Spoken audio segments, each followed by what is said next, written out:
orações. Bom, falar de Francisco até arrepia a alma, né? Há 3 anos atrás eu fui convidado a falar de Francisco e fiz uma palestra que estava do outro lado ali. Quando acabou, minha esposa virou para mim e falou assim: você falou muito, mas disse pouco. Eu falei, puxa vida, né? Porque falei muito sobre a história do que antecedeu a vinda de Francisco. Então eu vou dar uma reformulada nisso, porque todos nós já conhecemos muito sobre Francisco. Então eu vou tentar trazer ele de uma outra forma, de uma outra visão, porque ele já faz parte da nossa vida já há muitos séculos. E essa casa aqui é abençoada, que tem o nome dele. E o título é Revivendo a Simplicidade do Cristianismo Primitivo. E eu vou começar com esse nosso querido amigo aqui, que é Bezerra de Menezes. Bezerra de Menezes, como nós sabemos, ele foi contemporâneo de Francisco. Na época de Jesus, ele nasceu como Zaqueu. Quem é que lembra de Zaqueu, né? Zaqueu, que era um publicano, inclusive amigo de Levi que apresentou ele a Jesus. É aquela história que ele era um baixinho, que queria ver Jesus, não conseguia, subia na árvore. Aí Jesus falou para ele: vem cá, Zaqueu, hoje eu vou jantar na sua casa. E aí Zaqueu falou para ele assim: Jesus, em teu nome, pelo que eu te conheço, tudo que eu sei de ti, eu darei metade do que eu tenho aos pobres, e aquele com o qual eu tirei, eu vou devolver em dobro. Ele falou: pô, bendito sejas tu, Zaqueu, que tu entendeste exatamente o que eu lhe trago de mensagem. E ele era considerado o 13º discípulo.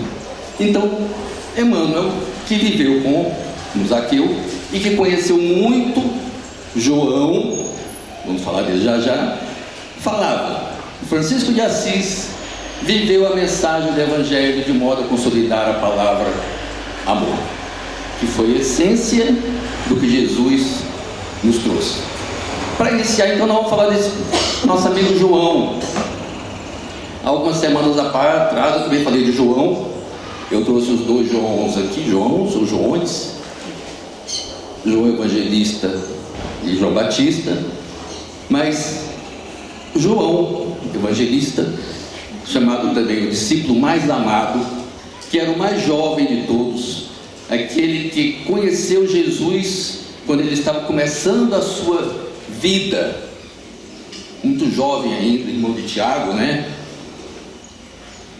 Foi considerado pelo mestre aquele que tinha a maior força de amor, aquele que entendeu tanto quanto os outros, mas na essência, o que Jesus realmente quis dizer quando falava amar ao próximo como a si mesmo. Ele conseguiu interpretar isso na sua história, na sua vivência, tanto que lá no livro Boa Nova, e ele fala do irmão dele, o Tiago, que tinha simplesmente as dores da alma como algo muito distante, porque para eles a sinceridade do amor é que fazia com que as coisas pudessem e deveriam efetivamente acontecer. Quando eles começaram a trabalhar com Jesus, especialmente João, ele dedicou literalmente a sua existência à obra do Cristo. Tanto que um dia, quando Jesus estava lá no Calvário, o único que estava na sua presença era João. Os outros, alguns estavam com medo, outros receosos, mas João estava exatamente aos pés do Calvário com Maria. E foi quando Jesus falou: mulher, eis aí o teu filho, eis tua mãe. Depois que Jesus partiu, foi João que cuidou de Maria. Durante muitos anos ele ficou próximo de Maria. Depois ele saiu para poder plantar o Evangelho em outras paragens. E Maria, ele sempre visitava Maria e ficava constantemente apoiando ela. Nesse período, depois de muito trabalho, divulgando muito a doutrina de Jesus, mostrando exatamente o que ele veio todo mundo lembra que ele foi exilado, né? Foi para a ilha de Patmos. E na ilha de Patmos, ali no pedaço da Grécia, ele foi exilado porque naquela época o cristianismo ainda estava sendo extremamente perseguido. Os cristãos sofriam muito por conta das suas verdades. Os cristãos sofriam muito por conta do seu trabalho. E os romanos não queriam que aquilo ali desprendesse tanto para que eles não perdessem a sua hegemonia.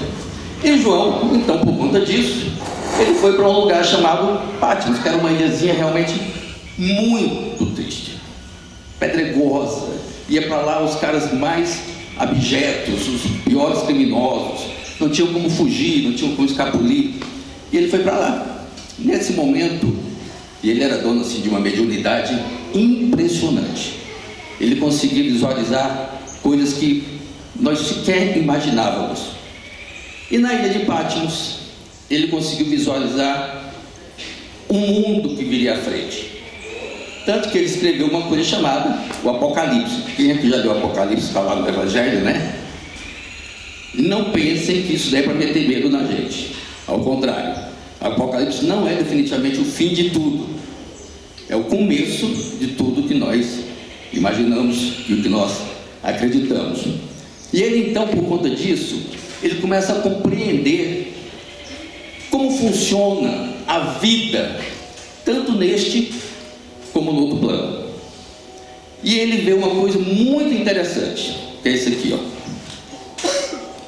Então vi descer do céu um anjo. Tinha na mão a chave do abismo e uma grande corrente. Ele segurou o dragão e a antiga serpente, que é o diabo, Satanás, e prendeu-o por 1000 anos. O que significa isso? Quando Jesus estava para poder reencarnar, a atmosfera da Terra estava extremamente pesada. Hoje está um pouquinho mais leve, mas não deve mudar muito não. Extremamente pesada.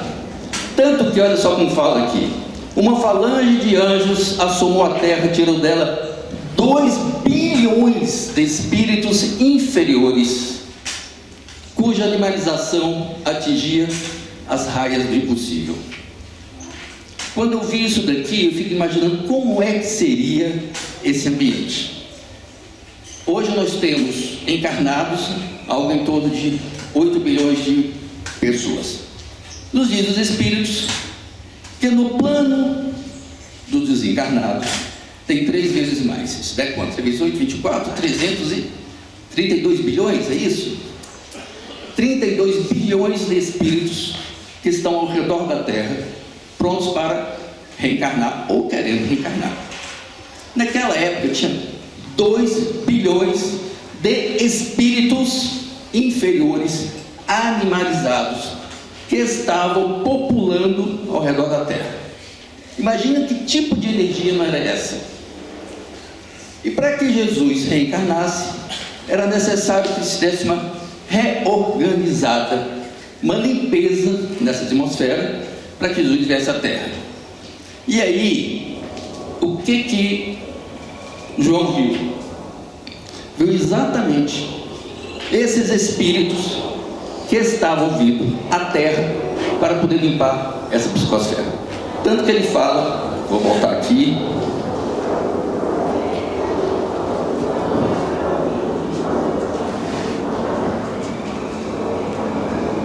segurou o dragão, a antiga serpente, que é o diabo, Satanás, e o prendeu por 1000 anos. A partir do momento em que Jesus reencarnou, nós tivemos um pequeno período de paz na Terra. Pequeno período. Mas depois que passou por isso, Jesus veio, trouxe as suas ideias, trouxe as suas lições, começou um período de extremas dores, lamentações, provas na Terra. Os outros 1000 anos.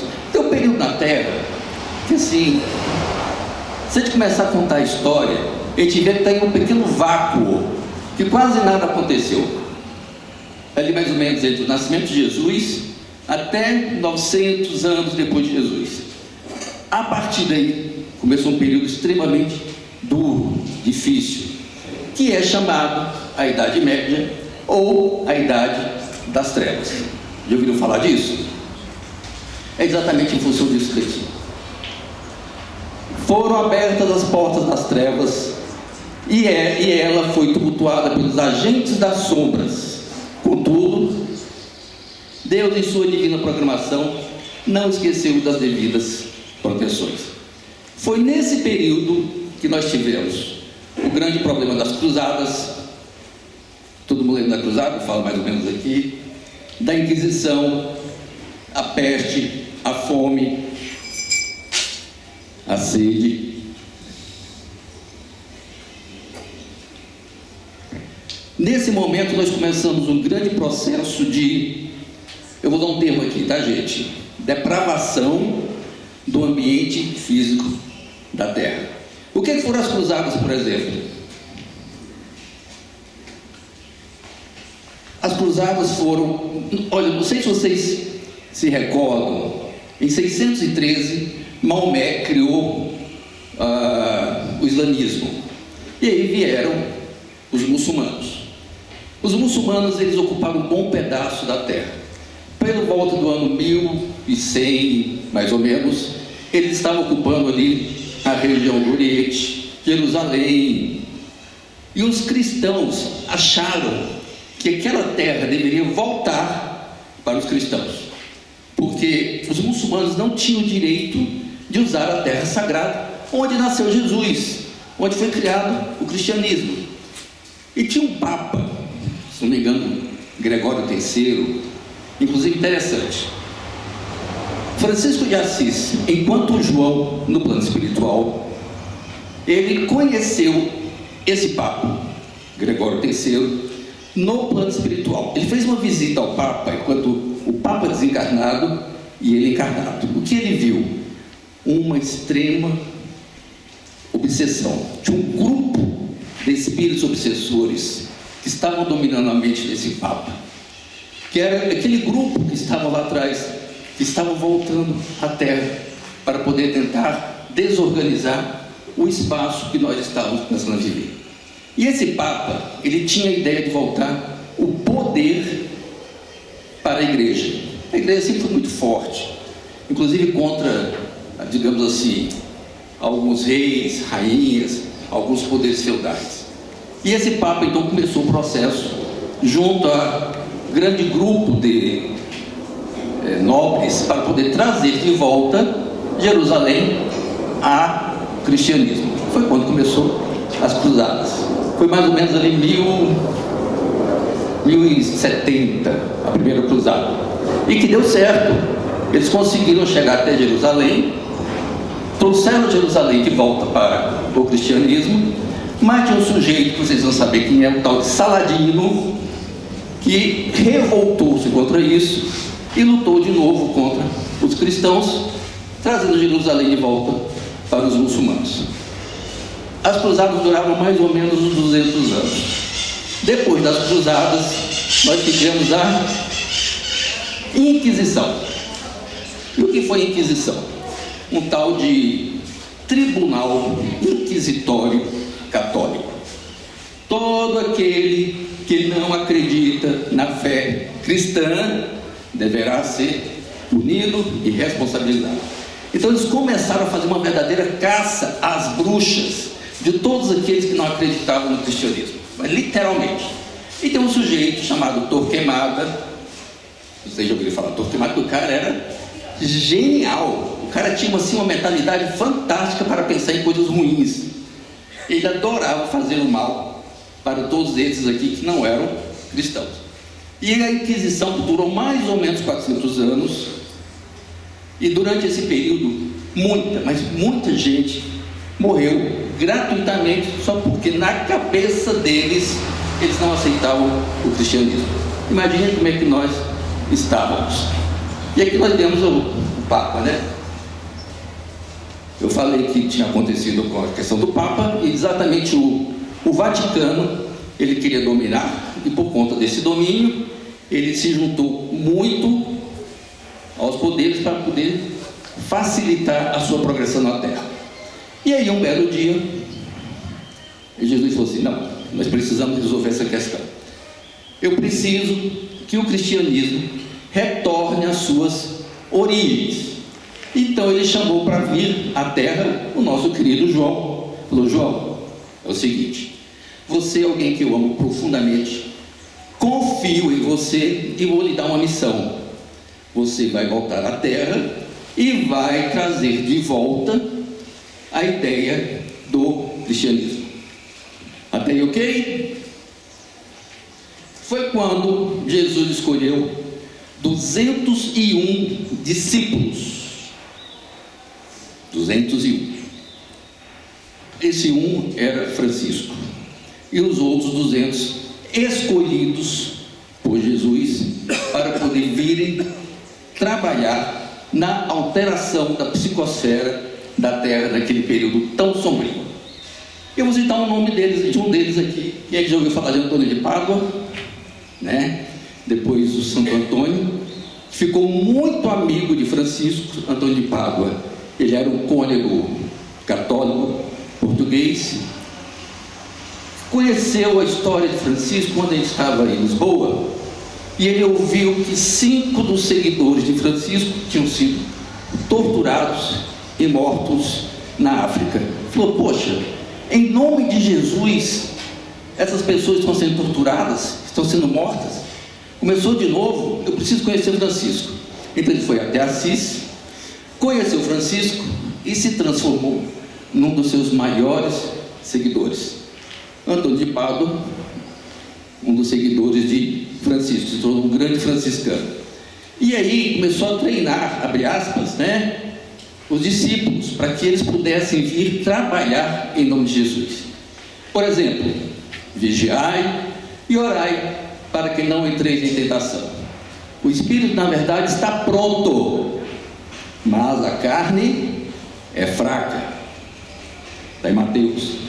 Não julgueis, não sereis julgados. Não condeneis e não sereis condenados. Perdoai, serei perdoados. Sereis odiados de todos por causa do meu nome. Aquele, porém, que perseverar até o fim, este será salvo. As armadilhas dos nossos caminhos serão muitas e variadas. Ou seja, Jesus já estava colocando para eles as dificuldades que eles iriam passar quando reencarnassem e voltassem a trabalhar em seu nome, lutar por Jesus. Mas a oração deve ser nosso primeiro ato para depois transformá-la em trabalho em busca do pão de cada dia. Quando a gente fala em oração, não é à toa, né? Porque ela nos une à energia divina, e com essa energia nós estamos, abre aspas aqui, blindados das dificuldades com as quais nós passaremos durante o dia. Então a oração é a nossa fortaleza. E foi assim que começou esse trabalho. E aí vem Francisco, e Jesus falou antes inclusive, né? Eu, Jesus, enviei o meu anjo para nos testificar dessas coisas nas igrejas. Nas igrejas. Eu sou a raiz e a geração de Davi, brilhante na estrela da manhã. Eu coloquei igreja aqui em negrito, porque eu já vou explicar como é que isso aqui vai funcionar.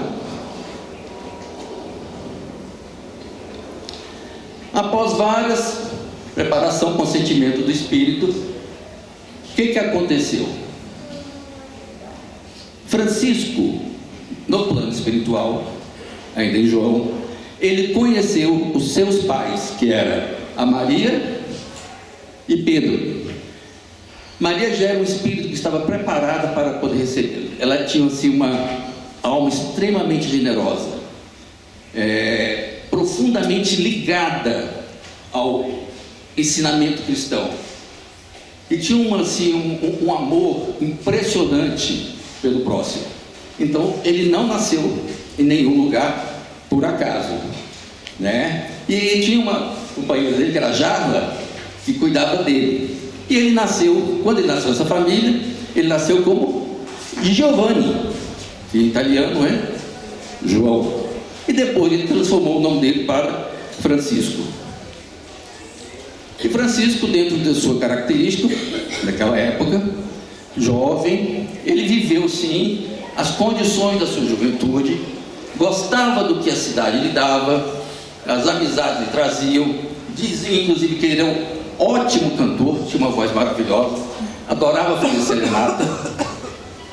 Só que em determinado momento ele começou a pensar assim: tem uma coisa errada. Não é isso que eu estou querendo, não é isso que eu estou buscando. Porque tudo isso que eu tenho, eu andava nas ruas e via as pessoas carentes, via as pessoas pobres, via as pessoas com fome. Por diversas vezes ele saía à noite, escondido, com roupa, com alimentos, para poder dar para as pessoas que ele encontrava na rua, que estavam com fome, com sede, com frio. E o pai dele não gostava disso não, porque o pai dele era um comerciante muito rico, né, poderoso. Falou assim: você não pode dar o que não é seu. Tudo isso é meu. Você não pode dar o que não é seu. Ele falou assim: tá bom, já que eu não posso dar o que não é meu, eu vou sair daqui e eu vou fazer o que eu tenho alguma coisa para poder dar. Ele saiu de casa e foi viver a vida dele, só que ele não tinha nada. Até que ele descobriu que, olha, ser livre era o ideal do seu coração. Até que ele descobriu que o que ele tinha não era material. O que ele podia dar não estava na matéria. Foi quando então ele começou a perceber que era necessário que ele encontrasse o seu sentido na vida. Sendo difícil para ele conviver com aquele estado das coisas, tinha ímpetos de renunciar e partir da própria casa onde ele morava.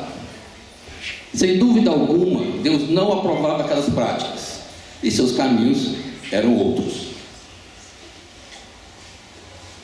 Então ele saiu.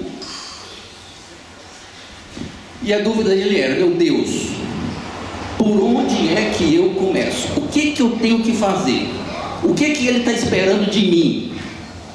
Como é difícil ser útil, como é difícil compreender os nossos deveres diante da nossa consciência, como é constrangedor a gente ver e sentir a opressão dos outros, porque ele viu o outro sofrer e não podia fazer nada, ele não conseguia naquele momento fazer assim: o que eu posso fazer para poder ajudar essas pessoas?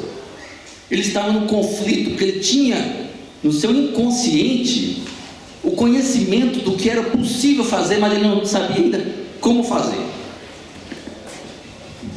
E aí Jesus fala para ele: Francisco, não tentes mudar o destino desses homens de uma só vez.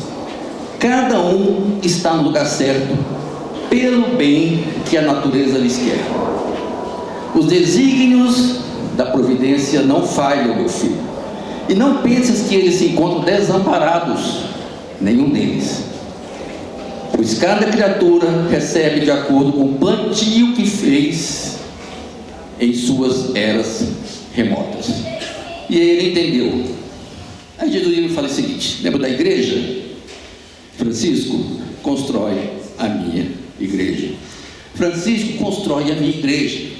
Francisco constrói a minha igreja. E ele ouvia aquilo e não conseguia entender. Um belo dia, saindo de casa, ele encontrou uma igrejinha. Vocês lembram do Porciúncula? Aquela igrejinha que estava no meio do mato, toda carcomida, quebrada, estraçalhada. Ele falou assim: pronto, achei a igreja para reconstruir. Vou reconstruir a igreja que Jesus me pediu. Ele começou então a reformar aquela igrejinha. Só que ele pensou assim: pera lá, não é bem isso daqui, não é a matéria. As águas deslizavam suavemente no leito do pequeno rio como testemunho da voz daquele que é o caminho, a verdade e a vida, a despertar no coração do seu mais chegado discípulo na sua missão de amor. Então ele falou assim: é muito mais do que a estrutura. A igreja que Jesus está pedindo que eu reconstrua foi aquilo tudo que ele construiu, a essência do cristianismo, o que Jesus efetivamente nos deixou. Porque a igreja em si, a matéria, essa passa, essa fica. E aí ele ouviu Jesus falando: quando quiseres a minha companhia, sabes onde estou? Eu estou ao lado dos estropiados, ajudando-os a andar com firmeza. Estou ao lado dos famintos, ofertando-lhes pão. Eu estou ao lado dos sofredores, aliviando-lhes as chagas. Estou ao lado dos oprimidos, dando-lhes esperança e conforto. Estou ao lado dos desabrigados, conduzindo-os para onde existe teto. Eu estou ao lado dos nus com agasalhos que lhe possam minorar o frio.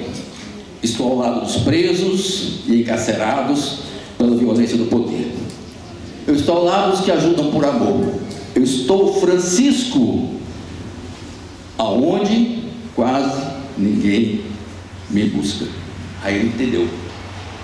Caramba, então é esse o lugar com o qual eu devo estar. Nos primeiros passos foi quando ele largou tudo, renunciou ao que ele tinha enquanto material e foi trabalhar em nome de Jesus com o próximo. E ele então fundou, vamos seguir aqui, pastor, em cima da hora já, né? Sim, então vou correr. E ele então percebeu exatamente o que ele precisava, que era cuidar do outro.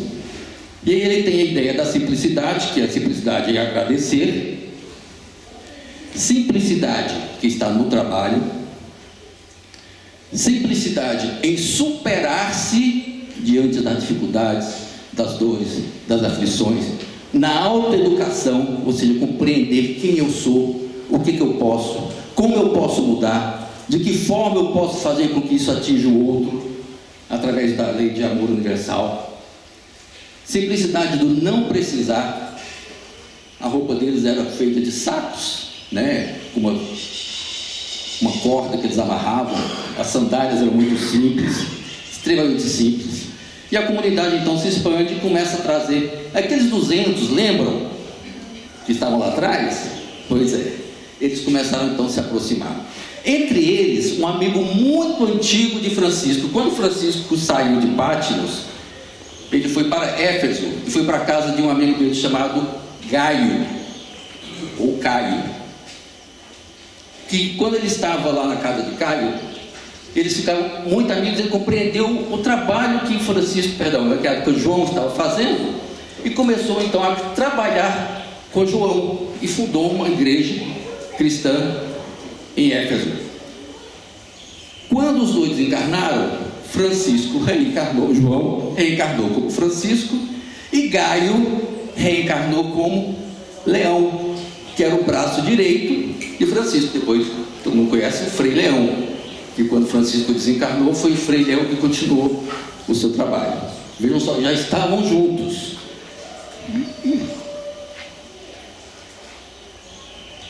O plano maior de Francisco era trazer o Evangelho para a vivência das criaturas, era desprendimento sem miséria, amor sem apego e perdão sem conivência.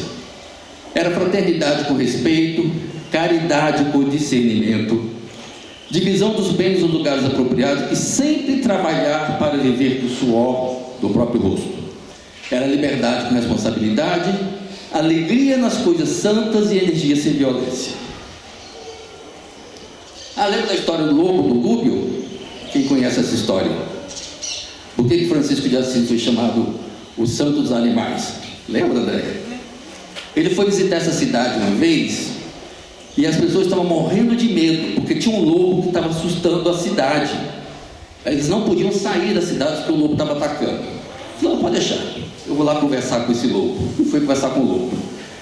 Nessa conversa com o lobo, ele fez um acordo com o lobo. Eu fico imaginando aqui Francisco conversando com o lobo. Já pensou, Tereza, conversar com o lobo? A gente conversa com um gatinho, né? Mas não entende. E ele estava conversando com o lobo, fez um acordo com o lobo.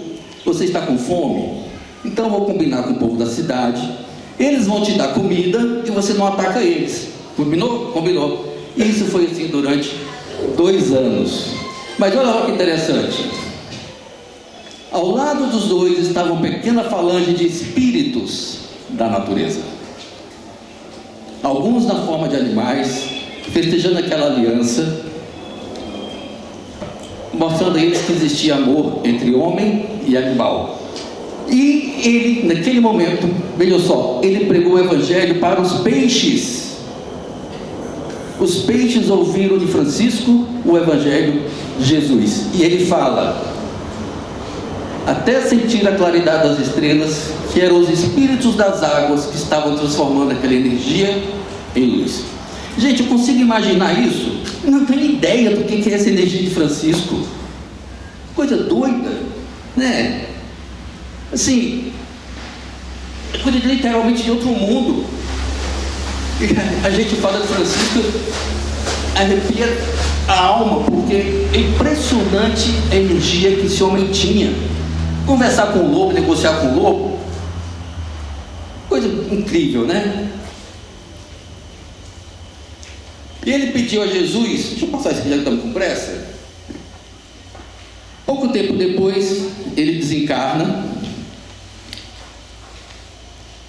E no seu momento de desencarne, ele estava muito doente. E no seu momento de desencarne, ele estava com uma febre muito alta. E nesse momento, ele viu uma luz enorme se aproximando dele. Ele nos conta, Emmanuel, que quando ele desencarnou, ele passou por um pequeno corredor em que as pessoas naquele momento, aqueles espíritos, estavam batendo palmas para ele. E essas palmas saíam faíscas de claridade, e Jesus estava esperando no centro. Imagine o que é desencarnar com Jesus te aguardando, né? E aqueles com os quais você conviveu, muitos desses que estavam lá batendo palma para ele, foram aqueles que ele auxiliou enquanto estava reencarnado, tanto na vida anterior, como na vida enquanto Francisco. A gratidão é algo com o qual ele lidava com a prece dele, inclusive, né? Amar sem ser amado. E esse sentimento que ele tinha pelo próximo fez com que a luz que ele trazia em si transformava a vida dos outros. E nesse momento de desencarne, essa luz, essa energia o abraçou com todo o amor do Cristo. E foi o que ele sentiu. Mas antes, eu passei ali, ele estava doente, ele se encontrou com Clara. Vocês lembram de Clara, né? Que era colega dele de infância, viveram muito tempo na juventude. Uma vez perguntaram para ele: Jesus, Francisco, por que é que nós não podemos ter mulheres conosco? Ele falou: olha, tudo a seu tempo. E ele encontrou Clara, e Clara falou assim: eu gostaria muito de participar do seu trabalho.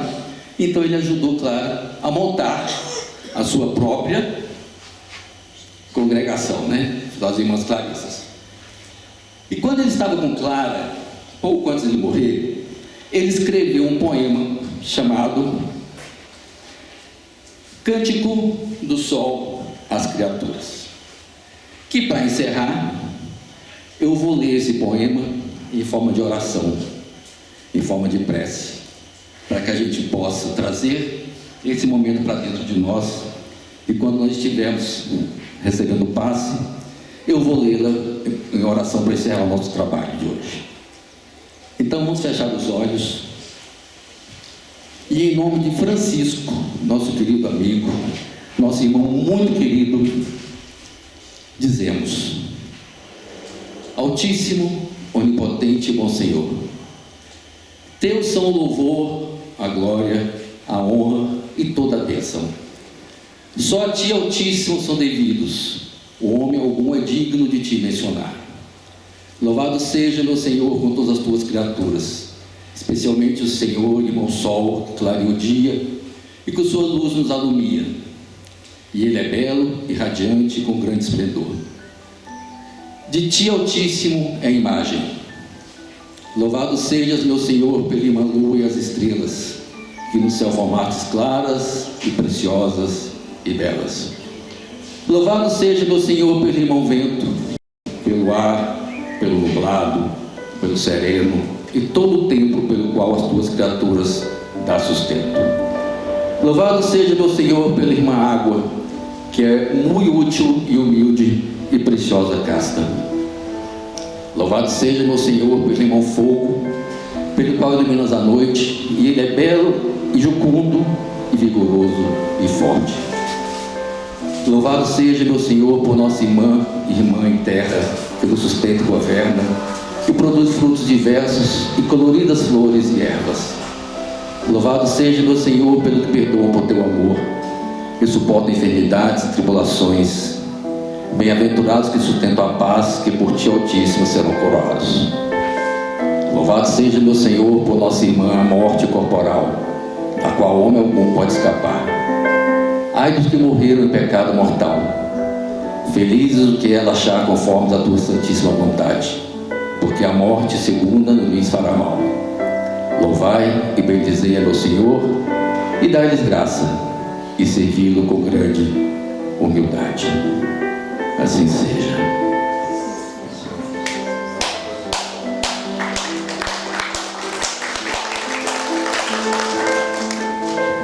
As palmas é para Francisco, né? Obrigado, gente.